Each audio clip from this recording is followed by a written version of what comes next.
Hello dear students, मैं हूं मिथिलेश कुमार और आप सभी लोगों का स्वागत करता हूं उदित फार्मेसी के ऑनलाइन लर्निंग प्लेटफॉर्म पर। कैसे हैं आप सभी लोग? आशा करता हूं अच्छे होंगे, स्वस्थ होंगे और मस्त होंगे। आज के इस क्लास में हम लोग ह्यूमन एनाटॉमी एंड फिजियोलॉजी के टॉप 100 एमसीक्यू सीरीज़ का ये पार्ट 4 लेक्चर करने वाले हैं एंड पार्ट 4 लेक्चर में हम लोग आगे के क्वेश्चंस को कंटिन्यू करेंगे। अभी तक टोटल 40 क्वेश्चंस तक हमारा हुआ था। अभी हम लोग क्वेश्चन नंबर 41 से कंटिन्यू करेंगे। ठीक है, चलिए तो क्वेश्चन नंबर 41 है आपके स्क्रीन पर। इसका जवाब आप सभी लोगों को देना है। पीएच ऑफ सलाइवा, सलाइवा का पीएच कितना होता है? 6, 6.8, 7.5, 9.6।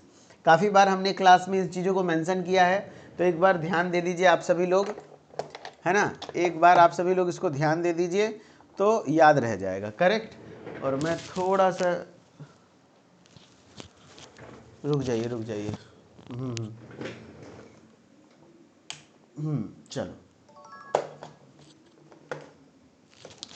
रुक जा, थोड़ा सा मच्छर काट रहा है तो मेरे को मच्छर का व्यवस्था कर लगाने दो।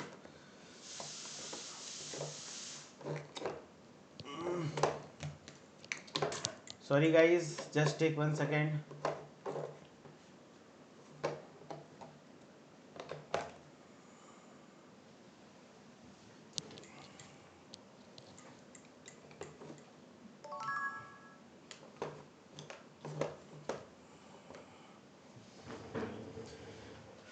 यस, सही जा रहा है। अब देखो, थोड़ा सा मच्छर काट रहा था तो मैं चला दिया। यस, तो pH of the saliva, saliva का पीएच क्या होगा भाई? तो सलाइवा का पीएच हो जाएगा आपका 6.8। अब देखो, यही चीजें फिल इन द ब्लैंक्स में आ सकती हैं। फिल इन द ब्लैंक्स में ऐसे आ जाएंगी, पीएच ऑफ सलाइवा इज, और आगे फिल इन द ब्लैंक्स रहेगा। तो क्या आंसर कर पाओगे? क्या फिल इन द ब्लैंक्स के लिए कोई अलग से क्वेश्चन बनता है? नहीं, लेकिन फिर भी मैं प्रयास करूंगा कि आपको फिल इन द ब्लैंक्स वगैरह अलग से समय निकाल के प्रैक्टिस करवा दूं, अलग से समय निकाल करके प्रैक्टिस करवा दूं, नो डाउट। लेकिन क्वेश्चन यहीं से बनेगा, ऐसा नहीं है कि फिल इन द ब्लैंक्स कुछ अलग बनता है। ठीक है, देखो, अगर मैं बता देता हूँ, आपके गैस्ट्रिक फ्लूइड, जो गैस्ट्रिक फ्लूइड होते हैं यानी जो पेट का फ्लूइड होता है, पेट के फ्लूइड का जो पीएच होता है हाईली एसिडिक होता है। 0.5 से 2 के लमसम में होता है। आप एग्जैक्टली लिखो तो 1.2 to 1.8 बेस्ट आंसर ये है। ये गैस्ट्रिक फ्लूइड यानी पेट में चूंकि HCl होता है इसलिए। यूरिन का पीएच कितना होता है? तो 5 से 8 के बीच में होता है। ठीक है, सलाइवा का पीएच 6.5 to 7.5, 6.8 आंसर लेता है।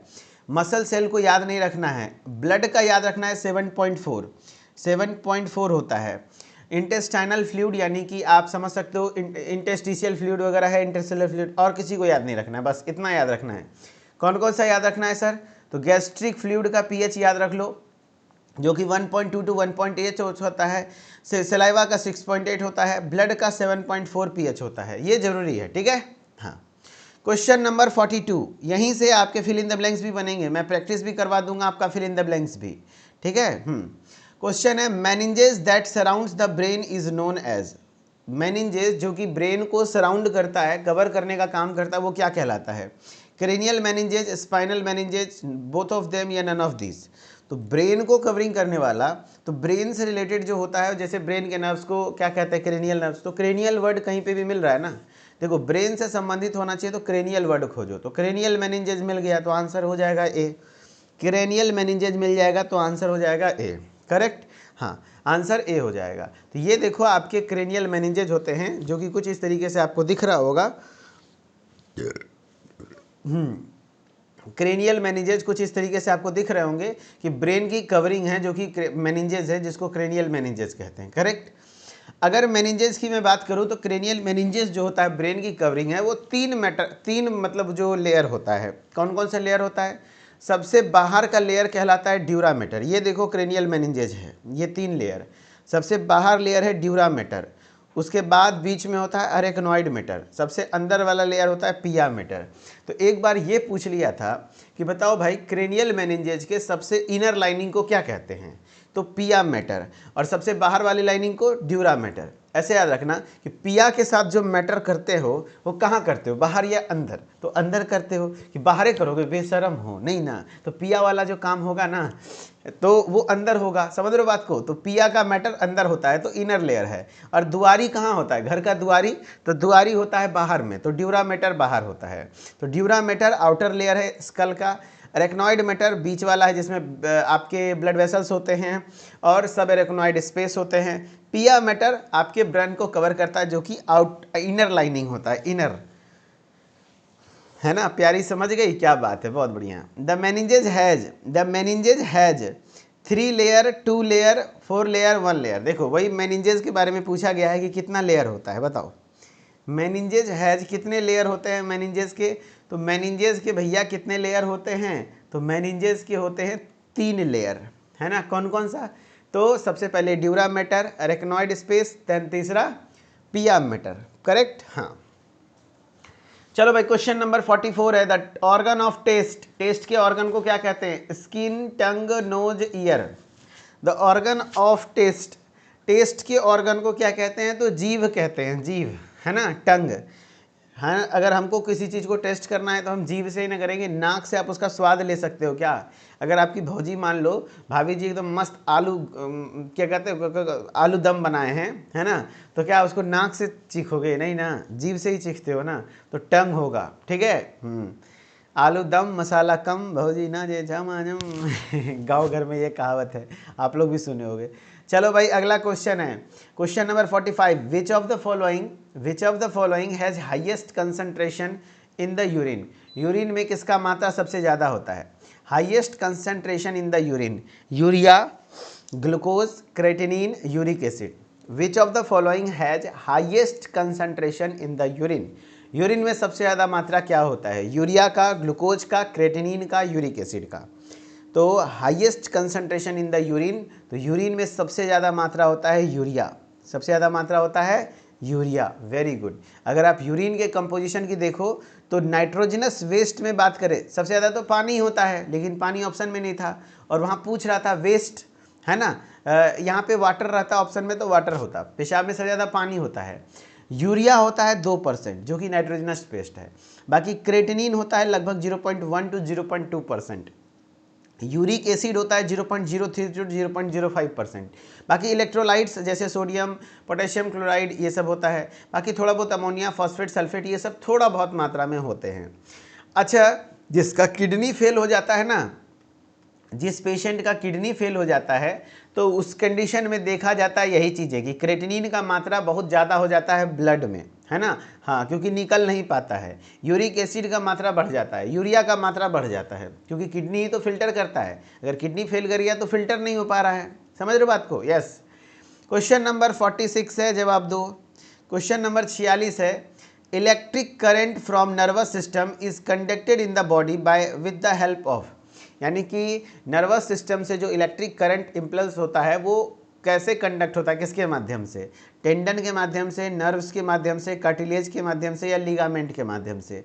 तो आंसर हो जाएगा जो इलेक्ट्रिक करंट है नर्वस सिस्टम में कंडक्ट होते हैं वो नर्व्स के माध्यम से होते हैं। किसके माध्यम से होते हैं? नर्व्स के माध्यम से होते हैं, नर्व्स के माध्यम से होते हैं, करेक्ट। Answer B. अब है देखो, ये नर्व्स इस तरीके से एक दूसरे से नर्व्स जुड़े होते हैं। अब ये भी पूछा जाता है कि दो नर्व आपस में जहाँ जुड़ता है उस जगह को क्या कहते हैं, बताओ। जैसे एक नर्व सेल है, दूसरा नर्व सेल है, उसको जुड़ा तो उस जगह को सिनेप्स कहते हैं।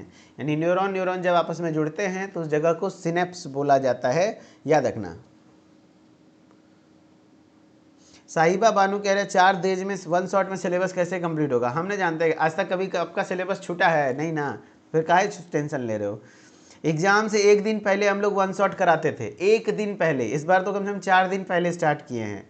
तो आपको pituitary gland also known as master endocrine gland which is under the control of. आप क्यों टेंशन ले रहे हो उसका, ठीक है। अभी ना क्या कहते हैं लगातार 5 घंटा क्लास लेंगे काहे नहीं भाई, वन शॉट मतलब क्या होता है, अभी तो एग्जाम से इतना दिन पहले क्लास ले लिए, अब HFE कैसे होगा, तो HFE एग्जाम के एक दिन पहले होगा, जैसे एग्जाम दे के आओगे HFE पढ़ना शुरू करेंगे और लपेट देंगे एक ही दिन में पूरा 5 घंटे 6 घंटे ना, हो जाएगा कंप्लीट, क्यों नहीं होगा। Pituitary gland is known as master endocrine gland, जो कि किसके कंट्रोल में होता है, तो पिट्यूटरी ग्लैंड मास्टर ग्लैंड है जो कि under the control of hypothalamus, किसके कंट्रोल में होता है, हाइपोथैलेमस। हमने बताया था कि पिट्यूटरी ग्लैंड क्या होता है, तो पिट्यूटरी ग्लैंड होता है आपका, है ना, पिट्यूटरी ग्लैंड क्या होता है, मास्टर ग्लैंड होता है, इसी को हम लोग मास्टर ग्लैंड कहते हैं। हमने बताया था मास्टर का भी मास्टर होता है, बाप का भी बाप होता है ना, यस, ये master of the master gland यानी head master of the gland कहलाता है, head master of the gland, यानी ग्लैंड का मतलब कह सकते हो head master of the gland कहते हैं। तो पिट्यूटरी ग्लैंड याद रखना, यहाँ क्या लिखा हुआ है, पिट्यूटरी ग्लैंड को मास्टर ग्लैंड कहा जाता है क्योंकि यह कई इंडोक्राइन ग्लैंड्स को कंट्रोल करता है, लेकिन यह खुद कंट्रोल होता है हाइपोथैलेमस द्वारा। हाइपोथैलेमस पिट्यूटरी ग्लैंड को रिलीजिंग एंड इनहिबिटिंग हार्मोन के जरिए रेगुलेट करता है, ठीक है। क्वेश्चन नंबर 48 है, इसका आंसर करिएगा आप सभी लोग, स्क्रीन पर है question. Which of these hormone is produced by the posterior pituitary, इसमें से कौन से हार्मोन है जो पोस्टीरियर पिट्यूटरी के द्वारा रिलीज होते हैं, FSH, LH, ACTH, ADH।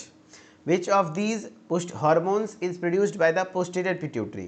तो देखो भैया, पोस्टीरियर पिट्यूटरी के द्वारा दो ही हार्मोन बना हुआ है, एक तो ADH है एंटी डायरेटिक हार्मोन, दूसरा होता है ऑक्सीटोसिन, दूसरा होता है ऑक्सीटोसिन, करेक्ट। तो आंसर हो जाएगा एंटी डायरेटिक हार्मोन और ऑक्सीटोसिन, एंटी डायरेटिक हार्मोन और ऑक्सीटोसिन, करेक्ट।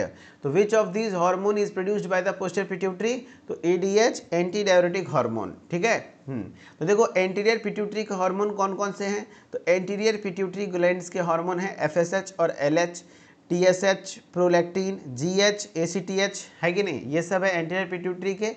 बाकी पोस्टीरियर पिट्यूटरी कोई भी हार्मोन प्रोड्यूस नहीं करता है, प्रोड्यूस तो हाइपोथैलेमस ही करता है, बट यहाँ आके स्टोर होता है और यहीं से रिलीज होता है। जैसे ADH एंटी डायरेटिक हार्मोन जिसको वैसोप्रेसिन भी कहते हैं, और दूसरा है ऑक्सीटोसिन जो कि पिट्यूटरी ग्लैंड के पोस्टीरियर साइड से रिलीज होती है, करेक्ट। क्वेश्चन नंबर 49 है, organ that releases female gamete is, वो ऑर्गन का नाम बताओ जो कि फीमेल गैमिट को रिलीज करती है, testis, seminal vesicle, ovary, fallopian tube. Organ that releases female gamete, ऐसे ऑर्गन का नाम बताओ जो कि फीमेल गैमिट को रिलीज करने का काम करती हैं। तो फीमेल गैमिट को रिलीज करना यानी ओव्यूलेशन, और ओव्यूलेशन करता है ओवरी, कहाँ करता है, ओवरी। अच्छा बताओ आप सभी लोग बताना मुझे कि टेस्टोस्टेरोन हार्मोन कहाँ बनता है, तो टेस्टोस्टेरोन बनता है टेस्टिस में, टेस्टिस में टेस्टोस्टेरोन, है ना, टेस्टोस्टेरोन हार्मोन बनता है यहीं पर, ठीक है। हाँ, फेलोपियन ट्यूब में, ये जो फेलोपियन ट्यूब है इसके एम्पुला रीजन में, इसके एम्पुला रीजन में फर्टिलाइजेशन होता है, इसके एम्पुला रीजन में फर्टिलाइजेशन होता है ना, फर्टिलाइजेशन एम्पुलरी रीजन में होता है। क्वेश्चन नंबर 50 है, blood is a fluid tissue, blood एक फ्लूइड टिश्यू है जो कि नर्वस टिश्यू है, कनेक्टिव टिश्यू है, मसल टिश्यू है या एपिथेलियल टिश्यू है, जवाब दीजिए। ब्लड एक फ्लूइड टिश्यू है, तो ब्लड एक प्रकार का फ्लूइड कनेक्टिव टिश्यू है, ब्लड एक प्रकार का तरल संयोजी उत्तक होता है, तो एक प्रकार का कनेक्टिव टिश्यू है। तो देखो भाई, कनेक्टिव टिश्यू में जो ब्लड है वो सबसे ज़्यादा मोस्ट वाइडली कनेक्टिव टिश्यू भी यही है, सबसे ज़्यादा क्या पाया जाता है, सबसे ज़्यादा कनेक्टिव टिश्यू में मोस्ट वाइडली यानी सबसे ज़्यादा कनेक्टिव टिश्यू जो होता है, कनेक्टिव टिश्यू यही होता है, आपका ब्लड ही होता है। और भी कुछ कनेक्टिव टिश्यूज़ के एग्जांपल हैं, जैसे टाइप्स ऑफ कनेक्टिव टिश्यूज़ में आपके ब्लड आते हैं, फिर आपके एडिपोज टिश्यूज़ आते हैं, लूज कनेक्टिव टिश्यूज़ आते हैं, कार्टिलेज, बोन, ये सब क्या है, सब कनेक्टिव टिश्यू है। लेकिन ब्लड क्या होता है, फ्लूइड होता है, इसीलिए इसको फ्लूइड कनेक्टिव टिश्यू बोला जाता है, special type of connective tissue, ठीक है। हिंदी प्लस इंग्लिश दोनों में कंटेंट लाइए सर। हाँ, आप लोग को तो हर ही पूछता है, ऑब्जेक्टिव भी इसको हिंदी में चाहिए। क्या यार, माथा का दर्द हो क्या, तू तमरद नहीं माथों के दर्द हमारा जी, ऑब्जेक्टिव भी हिंदी में पढ़ोगे, क्या बात करते हो यार। Tissue present in the brain and the spinal cord are known as, वैसे टिश्यूज जो ब्रेन में प्रेजेंट होते हैं और स्पाइनल कॉर्ड में प्रेजेंट होते हैं उसको क्या कहा जाता है बताओ, है ना। ब्रेन में जो टिश्यूज प्रेजेंट होते हैं और स्पाइनल कॉर्ड में जो टिश्यूज प्रेजेंट होते हैं उसको क्या कहा जाता है? उसको epidermal tissue, muscle tissue, epidermal या नर्व टिश्यू। तो उसको नर्व टिश्यू कहेंगे। जो ब्रेन में पाया जाता है और आपके स्पाइनल कॉर्ड में पाए जाते हैं उसको हम लोग नर्वस टिश्यू कहते हैं। तो ध्यान रखना आप सभी लोग कि देखो यहाँ पर मेन वर्ड को, मेन शब्द को इस तरीके से एग्जाम में भी आप लिख सकते हो। जैसे देखो यहाँ लिखा हुआ है ब्रेन और स्पाइनल कॉर्ड मिलकर सेंट्रल नर्वस सिस्टम बनाते हैं और इनका मुख्य टिश्यू होता है।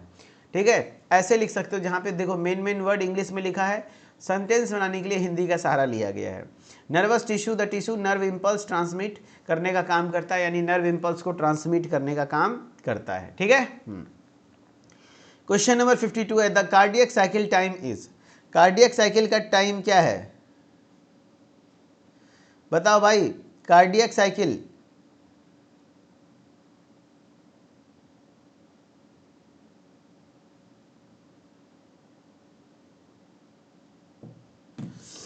The cardiac cycle time is 0.8 second, 10 second, 1 minute, 1.5 second. देखो कार्डियक साइकिल का मतलब होता है 1 मिनट में, सॉरी 1 मिनट बोल रहे हैं, एक सिंगल हार्ट बीट में जो भी इवेंट होते हैं, कॉन्ट्रैक्शन, रिलैक्सेशन, वो सब मिलाकर के कार्डियक साइकिल कहलाता है। और कितने सेकेंड का होता है? 0.8 सेकेंड का। कितने सेकेंड का होता है? 0.8 सेकेंड का होता है। देखो कार्डियक साइकिल 0.8 सेकेंड का होता है। अब 0.8 सेकेंड में जो हार्ट होता है, हार्ट के दो हिस्से होते हैं, एट्रियम और वेंट्रिकल्स। पता है आपको, ऊपर वाले को एट्रियम कहते हैं, नीचे वाले को वेंट्रिकल्स कहते हैं। तो एट्रियम और वेंट्रिकल्स का अलग अलग टाइमिंग होता है। जैसे देखो एट्रियल का भी 0.8 सेकेंड तक कॉन्ट्रैक्शन रिलैक्सेशन होगा, कार्डियक साइकिल, वेंट्रिकुलर भी। तो अब इस 0.8 सेकेंड में 0.1 सेकेंड तक एट्रियल सिस्टॉल होता है, यानी एट्रियम कॉन्ट्रैक्शन होता है। और 0.7 सेकेंड तक ये डायस्टॉल होता है एट्रियम, क्योंकि एट्रियम को ज़्यादा कॉन्ट्रैक्शन की रिक्वायरमेंट नहीं है, ब्लड ऑटोमेटिक ऊपर से नीचे आ जाएगा। बाकी वेंट्रिकल को ज़्यादा देर कॉन्ट्रैक्ट करना पड़ता है, तो वेंट्रिकुलर सिस्टोल होता है 0.3 सेकेंड और वेंट्रिकुलर डायस्टोल होता है 0.5 सेकेंड। इस तरीके से होता है। ठीक है। The cardiac cycle is the sequence of events that occur in one complete heartbeat. एक सिंगल हार्ट बीट के दौरान जो भी इवेंट होते हैं उसको कार्डियक साइकिल कहते हैं। In an normal adult at rest, normal adult में हार्ट बीट का रेट 72 से 75 बीट पर मिनट होता है। सो time for one cardiac cycle कितना होगा? एक मिनट में अगर 75 बार हार्ट बीट होता है तो 60 सेकेंड, यानी कि 60 सेकेंड में कितना, मतलब हर एक हार्ट बीट के लिए कितना टाइम लगा? तो 60 सेकेंड बाई 75 किए तो 0.8 सेकेंड। नई कैलकुलेशन याद रखना है, सीधा याद रखो, 0.8 सेकेंड होते हैं। ठीक है। इसमें atrial systole 0.1 second, ventricular systole 0.3 second, joint diastole 0.4 second, जब दोनों चीज़ फैला होता है, दोनों चीज़ रिलैक्स होता है, एट्रियल वेंट्रिकल दोनों। ठीक है। चलो क्वेश्चन नंबर 53 है। 53 नंबर क्वेश्चन है, the system includes all the glands that secretes hormones. बताओ भाई कौन कौन से सिस्टम है जो कि सारे ग्लैंड्स आते हैं जो कि हार्मोन सिक्रेटरी ग्लैंड्स आते हैं, जो हार्मोन्स बनाता है। एंडोक्राइन, नर्वस सिस्टम, मस्कुलर या लिम्फेटिक? जवाब दो। The system includes all the glands that secretes hormones. तो the system all the glands that secrete hormone, hormone जो बनाने का काम करता है वो एंडोक्राइन सिस्टम होता है। एंडोक्राइन सिस्टम होता है। एंडोक्राइन सिस्टम के अंदर ही सारे ग्लैंड्स आते हैं जो कि हार्मोन्स बनाने का काम करते हैं। करेक्ट। तो 53 का आंसर नंबर क्या हो जाएगा? ए। 53 का आंसर क्या हो जाएगा? ए, है ना? हाँ, वेरी गुड। अब है देखो, ये एंडोक्राइन ग्लैंड्स हैं जो कि हार्मोन सिक्रीट करते हैं। Endocrine glands do not have ducts. Endocrine glands में कोई डक्ट नहीं होता है, डक्टलेस ग्लैंड होते हैं। Instead they secrete their hormones directly into the intestinal fluid, interstitial fluid surrounding them. Overall मैं क्या कह रहा हूँ कि एंडोक्राइन ग्लैंड्स में कोई डक्ट नहीं होता, इसलिए इसको डक्टलेस ग्लैंड भी कहते हैं। और ये अपना सिक्रीशन डायरेक्टली ब्लड में रिलीज करते हैं, directly. The hormones diffuses into the bloodstream, directly bloodstream में डिफ्यूज होता है through capillaries and are carried to target cells throughout the body. Endocrine gland include the pituitary, thyroid, parathyroid, adrenal and pineal glands, यानी endocrine glands में आपके ये सारी चीजें होती हैं। ठीक है। क्वेश्चन नंबर 54 है भाई, क्वेश्चन नंबर 54 है, which cell organelle does not contain DNA. इसमें डीएनए नहीं होता। कौन से सेल में डीएनए नहीं होता है? Lysosome, chloroplast, nucleus, mitochondria. Which cell organelle does not contain DNA, इसमें से कौन से सेल है जिसमें डीएनए नहीं होता है? तो देखो न्यूक्लियस में तो डीएनए होता है, माइटोकॉन्ड्रिया में भी डीएनए होता है, क्लोरोप्लास्ट में भी होता है, लाइजोसोम में नहीं होता है, क्योंकि ये तीनों अपने आप में सेमी ऑटोनोमस सेल ऑर्गेनल है है ना। हाँ, तो लाइजोसोम को suicidal bag of the cell भी कहते हैं, suicidal bag of the cell, bag of the cell, cell का सुसाइडल बैग कहा जाता है, suicidal bag of the cell कहा जाता है किसको, लाइजोसोम को। यानी न्यूक्लियस, याद रखना न्यूक्लियस, इसमें डीएनए होता है, मेन जेनेटिक मटेरियल होते हैं, ठीक है। माइटोकॉन्ड्रिया अपना खुद का डीएनए खुद बनाता है, खुद होता है। क्लोरोप्लास्ट में भी डीएनए होता है, लेकिन लाइजोसोम इसमें डीएनए नहीं होता, यह सिर्फ डाइजेस्टिव एंजाइम्स रखते हैं। एंड ये डाइजेस्टिव एंजाइम्स जो भी सेल वेस्ट पार्ट है उसको डाइजेस्ट करता है। बाकी कई बार ये होता है खुद फट जाता है, तो इसीलिए इसको suicidal bag of the cell भी कहा जाता है। इसको सुसाइडल बैग, आत्महत्या की थैली भी बोला जाता है। क्वेश्चन नंबर 55 है, क्वेश्चन नंबर 55 है, जवाब देना। Name the longest and heaviest bone of the body. Longest और सबसे वजनदार, सबसे स्ट्रॉन्गेस्ट बोन कौन सा है बताओ भाई। Fibula, femur, tibia, ilium. तो सबसे लॉन्गेस्ट एंड स्ट्रॉन्गेस्ट बोन होता है जो कि आपके जांघ की हड्डी होती है, वो होता है फीमर, वो होता है फीमर। क्या होता है, longest and heaviest bone of the body is femur. क्या होता है, फीमर होता है। ओके। क्वेश्चन नंबर 56 है, what is the average life span of RBC. RBC का एवरेज लाइफ स्पैन कितना होता है, 8 से 10 दिन, 2 साल, 6 साल, 4 महीना। तो what is the average life span of RBC. तो आरबीसी का एवरेज लाइफ स्पैन होता है कम से कम 120 डेज, 120 दिन। अब यहाँ पे क्या है भाई, 8 से 10 दिन नहीं होगा, 2 साल तो नहीं होगा, हाँ 4 महीने लिखा जा सकता है, क्योंकि एक महीने में एवरेज 30 दिन होते हैं, 30 गुना 4 120 आ रहा है। तो यहाँ पे मंथ्स में पूछ के आपको कंफ्यूज किया गया था, लेकिन कंफ्यूज होना नहीं है, ये 4 मंथ्स हो जाएगा आंसर, करेक्ट 4 मंथ्स हो जाएगा आंसर आप लोगों के लिए, कोई दिक्कत वाली बात नहीं है। अब अगला क्वेश्चन है, question number 57, which of the following gases is released out during the process of respiration. Respiration process के दौरान कौन सा गैस रिलीज होता है, oxygen, hydrogen, carbon dioxide, none of these. तो भैया आपका रेस्पिरेशन प्रोसेस के दौरान यानी एनर्जी बनने के दौरान जो सेलुलर ऑक्सीडेशन होता है उसमें कौन से गैस रिलीज होते हैं, तो कार्बन डाइऑक्साइड। लिया कंज्यूम कौन सा होता है, यूज कौन सा होता है, ऑक्सीजन। ग्लूकोज जब ऑक्सीजन से अभिक्रिया करता है तो एटीपी बनाता है, प्लस वाटर और आपके कार्बन डाइऑक्साइड भी बनाता है, तो कार्बन डाइऑक्साइड रिलीज करते हैं, है ना। यस, कार्बन डाइऑक्साइड हम लोग रिलीज करते हैं, ठीक है। तो ये देखो, जब आप इंस्पिरेशन करते हो तो उस समय हवा मतलब मेनली O2 यूज करते हो और CO2 रिलीज करते हो, CO2 रिलीज करते हो, ठीक है। Hydrochloric acid is secreted by. Hydrochloric acid किसके द्वारा सिक्रीट होता है बताओ भाई, zymogen cell, mucus cell, Kupffer cell, oxyntic cell.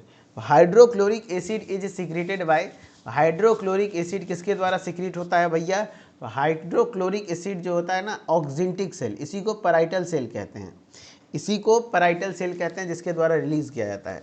तो hydrochloric acid is secreted by oxyntic cell, ठीक है।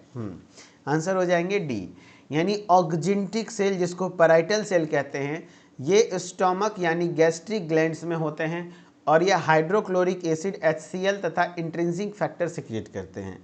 बाकी ऑप्शंस क्यों गलत हैं, जैसे जाइमोजेन सेल, चीफ सेल, ये पेप्सिनोजेन सिक्रिएट करता है, ठीक है, HCl नहीं। म्यूकस सेल म्यूकस बनाते हैं, कफर सेल लीवर में होते हैं जो कि मैक्रोफाजेज हैं, HCl से कोई रिलेशन नहीं है।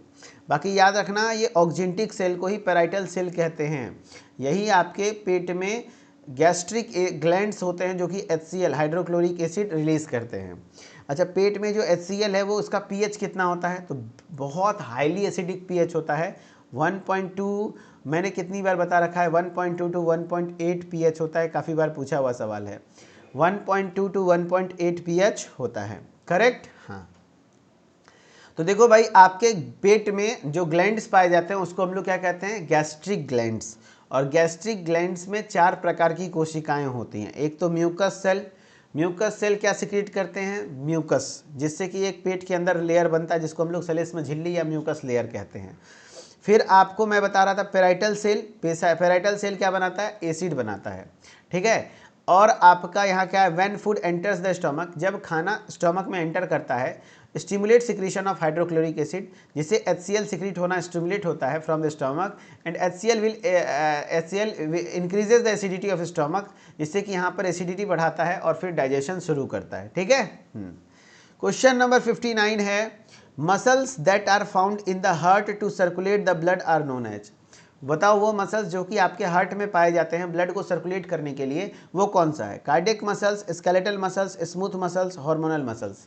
तो muscles that are found in heart to circulate the blood are known as, यानी ऐसे मसल्स जो कि हार्ट में पाए जाते हैं, है ना, ब्लड को सर्कुलेट करने के लिए, वो होते हैं कार्डियक मसल्स। यानी हार्ट में पाए जाने मसल्स वो कार्डियक मसल्स होते हैं, कार्डियक मसल्स होते हैं। जबकि स्मूथ मसल्स बॉडी के इंटरनल ऑर्गन में होता है, ये इनवॉलंटरी होता है, ये इनवॉलंटरी होता है, आपके कंट्रोल में नहीं होता है। स्केलेटल मसल्स हड्डियों से जुड़े हुए होते हैं, वो ये वॉलंटरी होते हैं, ये वॉलंटरी होते हैं। कार्डियक मसल्स क्या होते हैं भाई?